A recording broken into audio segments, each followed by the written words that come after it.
All right, we're back for more daily college basketball best bets. It is December 20th here on a Friday, and we have got all day predictions here for college basketball, with our first game being in about an hour. If you're watching this video at 9 a.m., well, we've got a 10 a.m. prediction for you, and a prediction that I really like, and a best bet that I really like. We'll get to that in a few moments. But folks, if you haven't yet though, make sure to hit that subscribe button down below and leave a like. If you do enjoy these daily college basketball best bets here on the channel, it just helps out the channel a lot. If you hit that subscribe button down below and leave a like for some more. And in an hour, we will have our NBA predictions that are daily on the channel as well.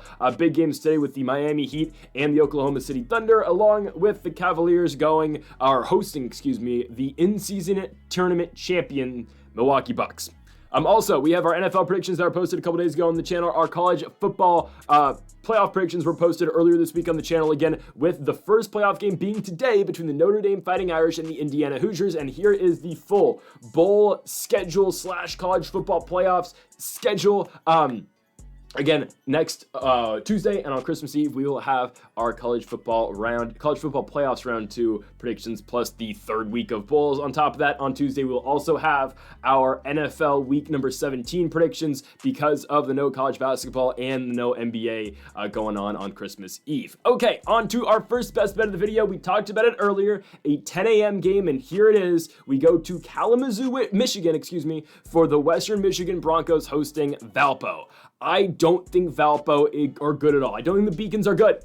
I don't think they are. They are 5-5 in the Missouri Valley, but this is a team this season. Their wins are Lindenwood, okay, whatever. They didn't do us great yesterday playing Tennessee Tech. It is what it is. We had a positive day, but still, that game sucked with Lindenwood and Tennessee Tech. They beat East Illinois, Northern Illinois, and Central Michigan.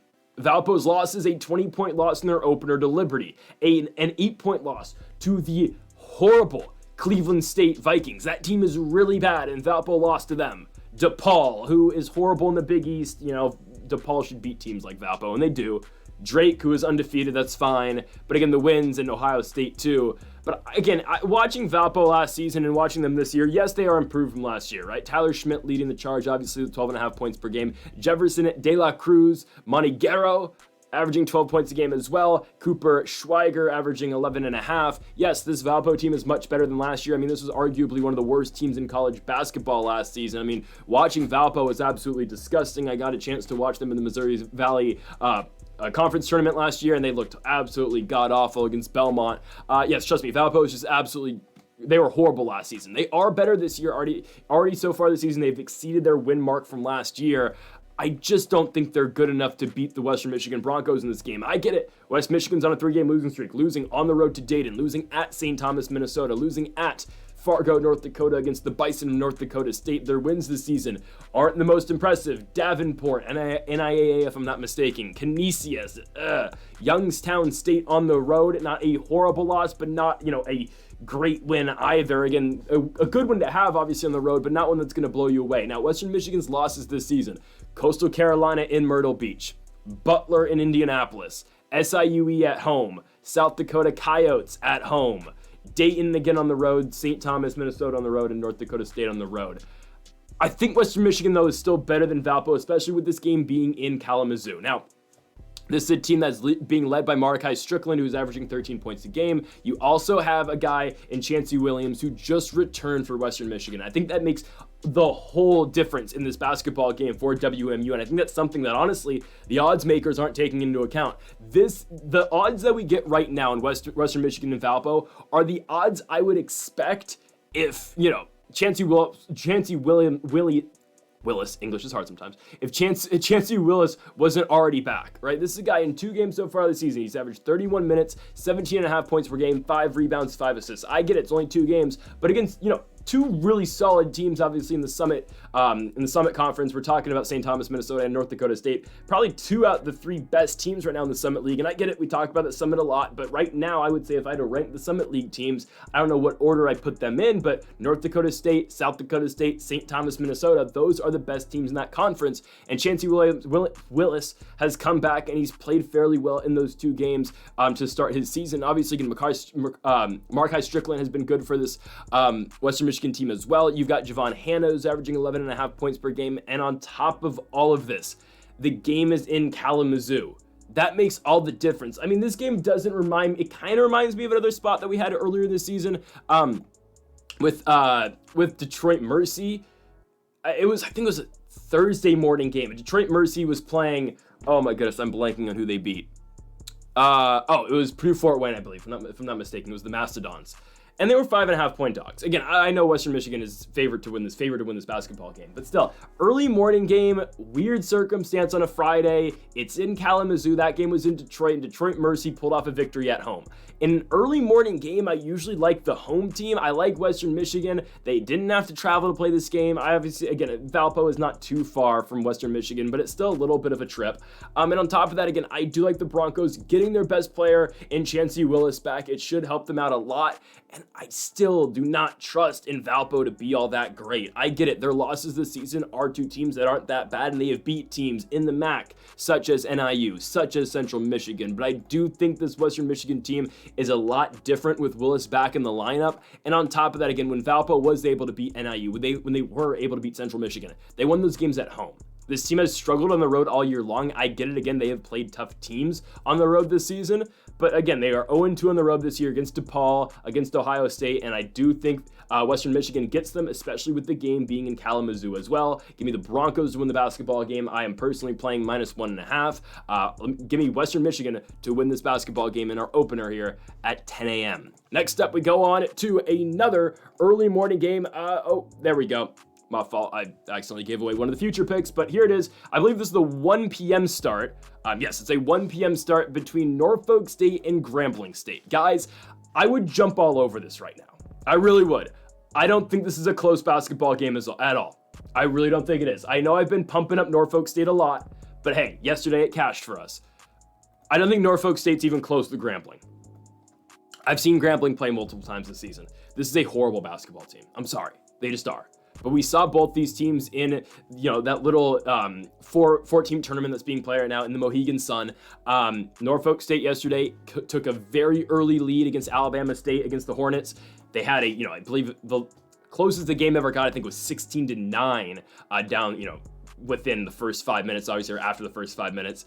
And Norfolk took the lead and never looked back. They were up 44-21 at halftime. Norfolk State ends up winning the basketball game 71-54. Okay, Grambling didn't even win their game yesterday. So this game was already scheduled, obviously, for today. Grambling played Delaware State. They lost the basketball game 73-60. This is a Grambling team, guys, that does not have a win over a Division I school yet. Their only wins are over NIAAs. We're talking about South New Orleans and Arkansas Baptist. Their losses this season, again, the SWAC, who we keep saying is absolutely horrible, and obviously, again, we got to fade Alabama State yesterday out the SWAC, and we're going to fade the SWAC again.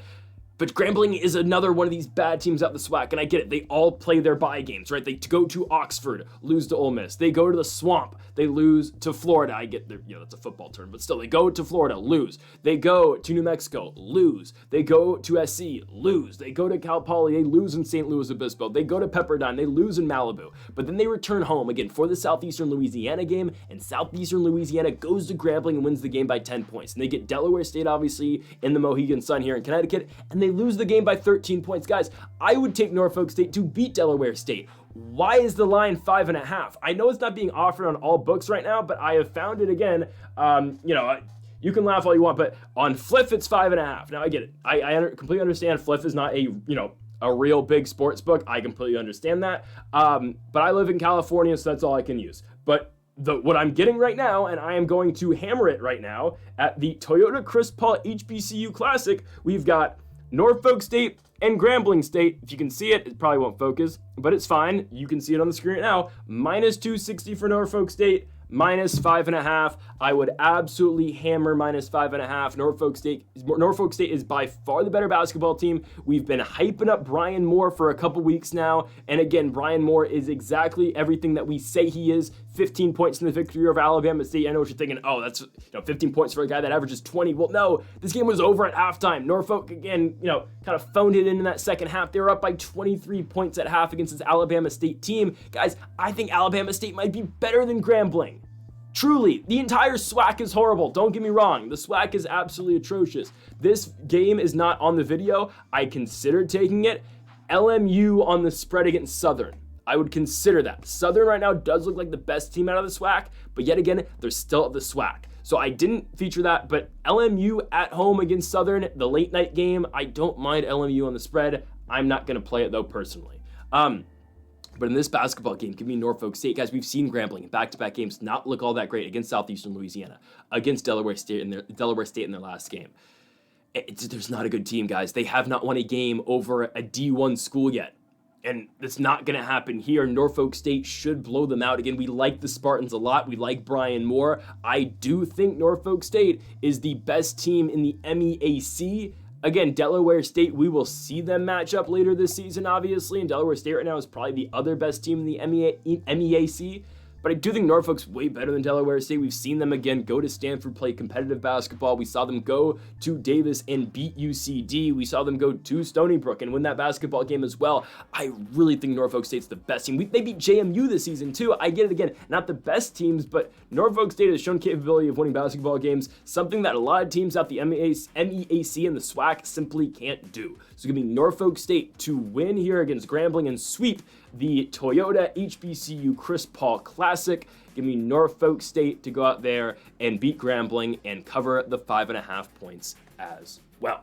Next up, we move on to UIC taking on Seattle University.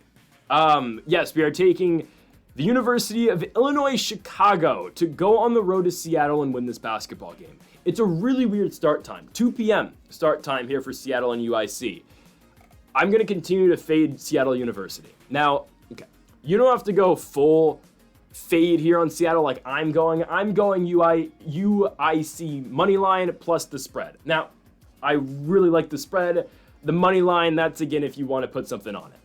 I really don't think Seattle University is all that good. I think they're playing in a WAC that is really light this season. You know, you got a Grand Canyon team, obviously, and you got Southern Utah, and then maybe Utah Valley can do something, maybe. Cal Baptist has shown some signs this season, but as a whole, Abilene Christian maybe. But the WAC, you know, conference-wise, they're falling apart, obviously, for the future. And on top of that, I really don't think Seattle University is all that good. Now, we faded them a couple of days ago with Western Kentucky. They went on the road to play the Hilltoppers in Bowling Green, and obviously WKU came out on the right side of that equation, winning the game by 13 points. They covered the 7.5, 8.5 we needed fairly easily. But I just talked about Seattle University the other day, and the same points remain. I don't think this team's all that good. Now, part of the reason why I took the Hilltoppers to win that game in Kentucky was because, all right, Seattle has to go cross-country to play Western Kentucky, and they're leaving right after. So it's literally just a one-game stop to go all the way to Kentucky and play this basketball game. And again, Seattle, Pacific Northwest, very tip of the country, very, highest point of the country, essentially, or most northwest point of the country, obviously, essentially Canada, and it just didn't make sense, obviously. That's what I thought. And Western Kentucky also, I thought they were the better team too. On top of that, though, for this game, Seattle University has had all this travel. Now they return home. They're coming off a loss, and UIC's not that bad. UIC has been compiling some victories. Again, another team out the Missouri Valley.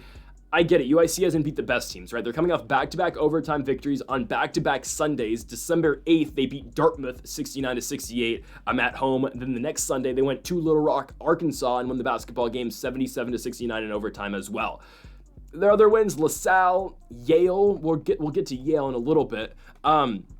But UIC is led by Javon Jackson and Sasa Siani. Both these guys are going to be averaging 12 points a game. Then you get Ahmad Henderson II as well, is going to be averaging 11 points a game for this UIC team. One of those three guys are going to have a night. It's just kind of how this team works. Also, Jordan Mason is not bad either. He averages 10 points a game. There's just a lot of different guys in this UIC Flames team that can go off and do have potential of having a really big night. I'm just not sold on Seattle. I'm really not. Again, we've faded Seattle multiple times this season. I believe we're 2-0 picking against the Red Hawks this year. They are led by Matthew Alexander Moncrief, a guy who does average 14 points per game for them this season. He also does average 10 rebounds a game as well. This is a guy, though, who did not play the Western Kentucky basketball game. I believe he is injured, if I'm not mistaken. The last game he played was the UTEP game. Since then, Seattle, again, after that loss in Texas El Paso to UTEP, they came home to play Pacific. It's a school in Oregon that they beat 111-44. And then, of course, they went to Bowling Green, Kentucky, and played Western Kentucky. Again, Alexander Moncrief has not played since that loss they had on the road to Texas El Paso.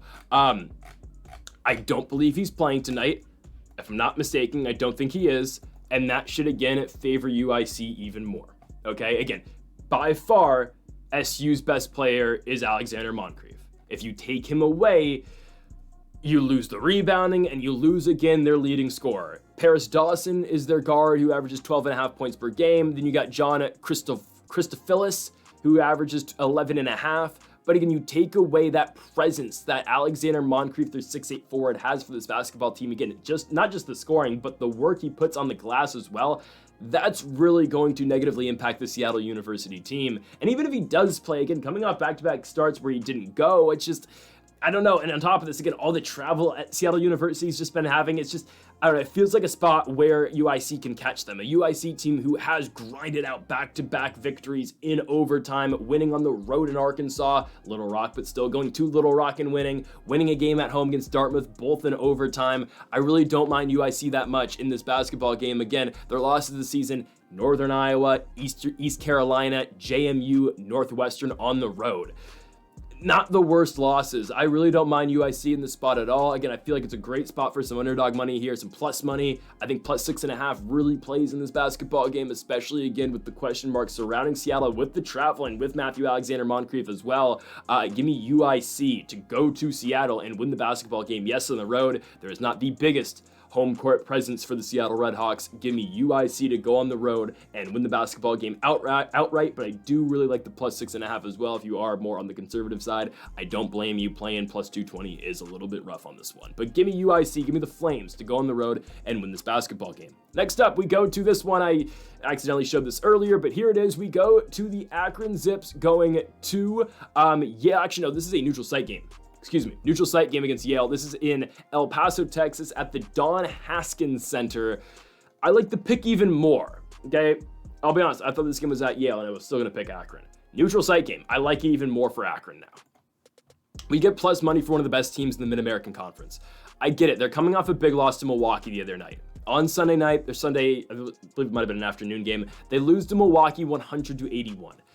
Milwaukee might be the best team in the Horizon League, though. I'm not joking. They might be. Their losses this season are, Northern Iowa, Longwood, UCF, and Southern Miss, all on the road, by the way. Like, Milwaukee's not that bad of a basketball team. So Akron losing to them, yes, we'd have liked the Zips, a team that I've been kind of hyping up out the Mid-American Conference. Them and Kent State are my squads this year in the Mid-American. You would have liked to see them win that basketball game. But honestly, it's not the worst loss. They didn't really play defense. But again, what Akron does and what they do really well, they score a lot of points and they force you to keep up. They've got a lot of guys who are just going to compile points in this basketball team. You get Nate Johnson, who leads their team in points with 13. Tavari Johnson, who averages 13 as well. Isaiah Gray averages 10. Josiah Harris averages 9. Then you get 9 out of Bowen Hardman, 8 out of Sharon Young, 8 out of James Okonkwo. I mean, all these guys, Amani Lyles averages 7.5. Shemai Scott averages 7 points a game. Everyone on this Akron Zips team can score. So what that makes up for is that randomly anybody can go off. I'm serious. Just look at the last couple games this Akron team has played. It is a different player every single night. It's Bowen Hardman one night scoring 20 points. It's Nate Johnson the other. It's Tavari Johnson the other night. Anybody can explode on this Akron Zips team. And for Yale, I'm not gonna, just hate on Yale. I don't think they're a bad team. Obviously, I don't think they're the best in the Ivy League so far this season. I would still, favor a team like Brown, Princeton. Hell, Columbia's having a really good year. I don't think that I don't think it stays that way, but I do again think Princeton and Brown are probably the two most elite teams in this conference. But Yale's not a bad team. I'm not gonna hate on the Bulldogs. Who have they played this season? They beat Vermont. They lost to URI. Rhode Island's been playing fairly well this season. They lose to Delaware, beat Stony Brook and Fairfield, lose to the god-awful Minnesota Golden Gophers. I get it, though. Minnesota's still in the Big Ten, but, if you've been watching, Minnesota is absolutely atrocious, and we will continue to fade them any step we get in the Big Ten play this season. Lost at Purdue by only 8 points. UIC lost by 12 earlier this year, and then a win at home against Quinnipiac earlier in the season. That's fine. It is. Again, I don't think Yale's a bad team. They are led by John Pouladakis. Ooh, probably butchered that one hard. He does average 21 points a game. He did not play their last game, though. So again, he did not play the Vermont game. He has led their team in points pretty much every single game they've played this season, with the exception of the Delaware game, where it was Nick Townsend, who is their second leading scorer, averaging 13 points a night, who did lead their team in points. Again, their loss earlier in the season against Delaware. But if John doesn't play, that's a huge hit to this Yale team. He did not play the Vermont game. Again, I assume he's playing because Yale hasn't played a basketball game in 13 days. So again, I would assume he's giving it a go here. And by the way, Yale plays today against Akron, and they don't have another scheduled game until 2025, where they play the Howard Bison, who they're bad. Howard's not good. I'm sorry. I picked them the other day. Wasn't a great pick. But anyways, Yale doesn't play again until January 1st. So I assume John is playing this basketball game again because their game prior to this was December 7th. Regardless, I like Akron. Again, I just feel like Akron's got too many guys that can hurt Yale. Yale, again, it's Townsend, it's John, it's Jez Bang, who is one of their guards who averages 12 points a game. And this is just everybody else. Again, Akron is a very high-scoring team. Yeah, they give up a lot of points, but with the exception of John and Townsend, like, are there really any real studs on this Yale team that can explode? I don't think so. I think Akron is going to boat race this team, and I don't think Yale is able to keep up. And on top of that, this is a game in a neutral site. I don't mind Akron at all in El Paso, Texas. I think the Zips kind of show up here for the Mid-American Conference and show why they are one of the elite teams in the Mid-American this season. Give me Akron to go to El Paso, to the neutral site, cover the 3.5 points, and win the game outright as well against the Yale Bulldogs. Let's go on to our final game of the video, and we go on, not that one, here we go.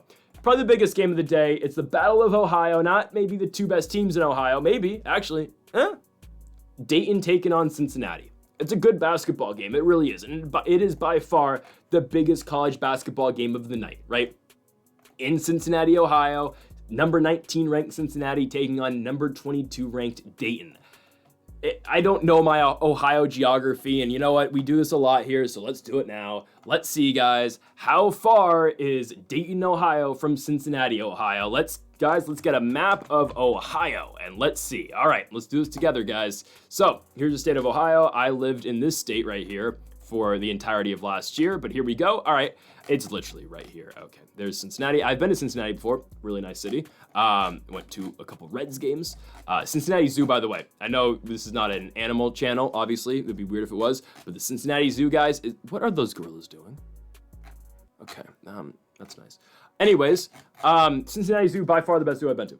And I've been to quite a few zoos. I've been to the San Diego Zoo. No, the Cincinnati Zoo is the nicest zoo I've ever been to. I literally walked like right next to kangaroos at this zoo. I don't know if that's a common practice, but that was crazy. I really enjoyed my 2 days in Cincinnati, Ohio. But yeah, walking next to kangaroos was something else. Now, I did not go to Dayton, Ohio, but it seems like, again, Dayton and Cincinnati are legitimately just right next to each other. And I fed a giraffe, too, which is crazy. Like, look at this. I fed it. Oh, God. Oh, damn it. Look, I went and fed a giraffe. Look at this. I mean, Cincinnati Zoo's something. It really is. Hold on, Harambe? Well, he's not alive anymore, but I mean, like, there's a whole, like, in memoriam of Harambe. Like, look at this. I mean, there's a whole just kangaroo you can walk right by. Anyways, okay, I just spent 3 minutes on the Cincinnati Zoo. I apologize, guys. So, because of their zoo, we're taking Cincinnati. No, I do think the Bearcats are the better basketball team. I really do think they are. Now, again, Dayton has beat some good teams this season, right? They beat UConn, right? They beat Marquette. They beat UNLV by 1 point in their last game. I get that. It is, again, it's kind of a neutral site game, but it is in Cincinnati, but I assume there's going to be a big following for Dayton in this basketball game, or at this basketball game. Cincinnati's looked good this season. They haven't really played anybody all that great. They went to Georgia Tech, or was that a neutral site game? No, they went to Georgia Tech. They won it pretty easily. I get it. You know, the Yellow Jackets are not the best team this year at the ACC. They beat Xavier. They beat a bad Howard team. They lost to Villanova. That's the only loss this season, going on the road and losing that game at Nova.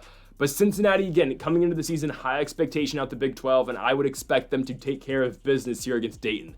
It's just one of these games, man. Ohio rivalry. I feel like Cincinnati has to step up to the occasion here. I get it. Dayton's played really good basketball this season. I completely get it. But it's a game in Cincinnati. And again, we just haven't really seen the Bearcats tested against a really good team. Yes, Nova, but that was on the road. Now you get this game in Cincinnati. I think the Bearcats do come through. Again, it's a ranked matchup, right? Dayton ranked 22nd, Cincinnati ranked 19th. Those rankings don't matter. I mean, we are still in December. The rankings do not matter until really you get to late February. No, early February. But then they start to matter again for those at-large bids. I do think the Bearcats are the better team. I think they're the better shooting team. I get it. Dayton has beat some really good teams this season. They have. Actually, Dayton's a really good shooting team too. I do like the Bearcats still, though. Again, it's just one of those games. It's just, I feel like, does Cincinnati really lose to Dayton in the spot in Cincinnati? It's just, again, it's an Ohio rivalry, and I don't think the Bearcats lose this one at home. I know it's technically a neutral site, but the game is being played in Cincinnati, Ohio. I don't think the Bearcats lose this basketball game. Give me Cincinnati to win it at home. Again, I'm taking the Big 12 over the A-10 here. Give me the Bearcats. I think they've got more talent all around. I just think the Bearcats haven't really gotten the chance to prove themselves against a really good team this season. Again, yes, we know Dayton's good, but I think, again, the Bearcats have that potential, and we just haven't seen it yet because of the lack of competition they've played so far this season. So give me the Bearcats to win the game in Cincinnati. They will cover the 3.5 points and win the game outright as well. So, folks, thank y'all for watching our 5 best bets for college basketball here on December 20th. If you haven't yet, though, make sure to hit that subscribe button down below for more. Make sure to leave a like if you did enjoy the video. Make sure to comment if you do disagree with any of the picks, folks. Thank y'all for watching, and Mamba forever.